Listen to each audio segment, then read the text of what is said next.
This pisses me off because this is done by a reputable company. What's happening, Hardscapers? Today we're doing a lift and relay. Let's get into this. We've got a patio walkway area. It's kind of sinking in a couple of spots. This area is not too bad, but you can see that it has sunk down quite a bit. We've got the floor of the garage. This is probably where the height of the patio used to be, just to match that floor of the garage there. But then this upper area, you can see how much is actually sunk. I can get a full finger underneath that, and a couple pieces that fell off there. So we're gonna fix this up and definitely see, just based on the edge restraint, how much this is sunk down, because that edge restraint should be about an inch above the bottom of the paver. But also you can really see here how much that's sunk down. So lift and relay, game plan here is to lift it, scrape out the bedding layer, install HPB, and then gator base on top, synthetic base, paver base panels. And what that's going to do is it's going to allow us to butt it up right against here, and any water that does get on it is just going to flow out this way.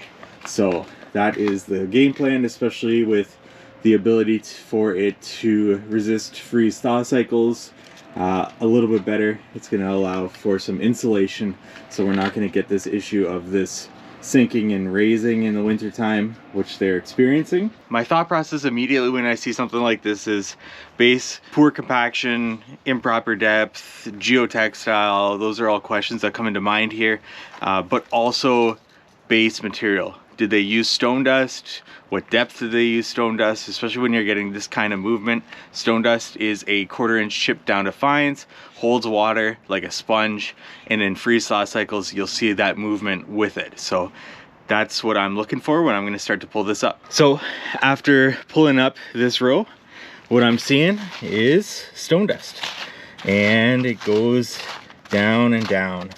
So that seems to be what we're working with here. This is our stone dust, and we already see as we come closer to the step here, we've got HPB mixed on top. So obviously this has already been slightly lifted.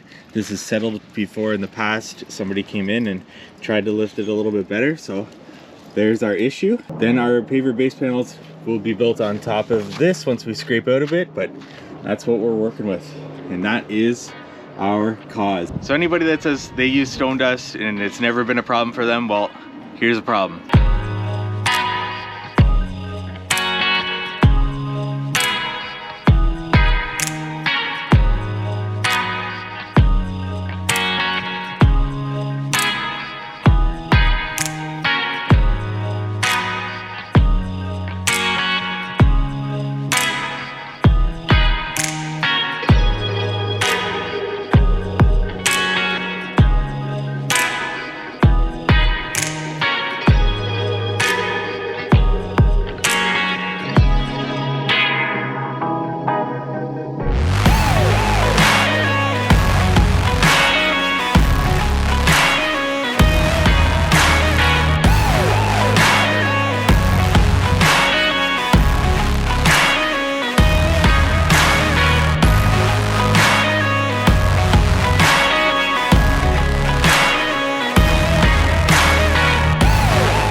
This pisses me off because this is done by a reputable company in our area. It is 8 years old. They've had to fix it in the past. We're gonna fix it for good and for all here, but A reputable company installing stone dust for the entire base should never happen, and for the money that they have to pay for it and then get it fixed, it's just these are the things that piss me off with contractors. And even when you go with a reputable company, you don't necessarily know the installers that you're gonna get. So this is what people just need to be wary of when they're getting into something like this, and what base materials are the contractors going to use, and so on and so forth. That's why we're super transparent here on this YouTube channel, but also to help others out install their own projects, and hopefully other contractors getting into the industry as well. This is the main reason why we do this. Here's the final result after our fix. We also fixed these 3 caps at the top here, took them and remortared them into place. But this involved us, these border stones are thicker slightly by 1/4 of an inch than these interior stones. So we had to raise these with concrete sand just that 1/4 of an inch. We wouldn't use HPB for that because it's too thick of an aggregate. So we go with concrete sand. And then these, because they're wet casts have higher tolerances. So each piece is a different height, just by a little bit, but noticeable. So we actually have to level each one of these along here and along our borders piece by piece. So this added quite a bit. We had budgeted about 2 days for this. It took about 2.5 with all the extra screeding and leveling.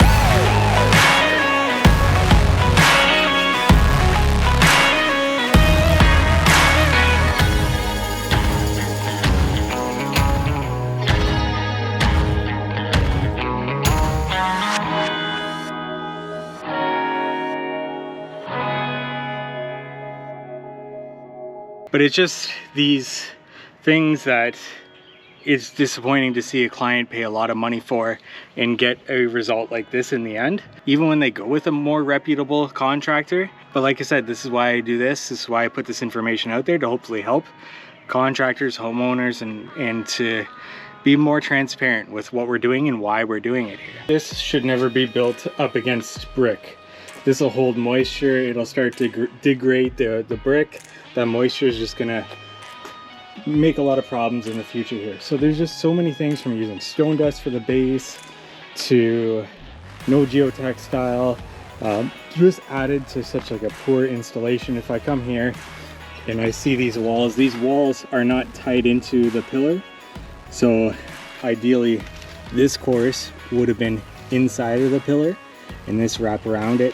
You can see the heights are just about there. That, you know, it would have been easy for them to do, but their heights are even off a little bit. But that just makes it a lot stronger. Client said that they had to come back and actually fix this wall. But if you tie them into the pillar, they're gonna just be in a dependent unit on one another and not that much more strength. I hope this video has helped you in some way. Please give it a like if you like it. Comment below any question that you may have, and subscribe to this YouTube channel for more hardscaping content like this. Thank you so much for watching.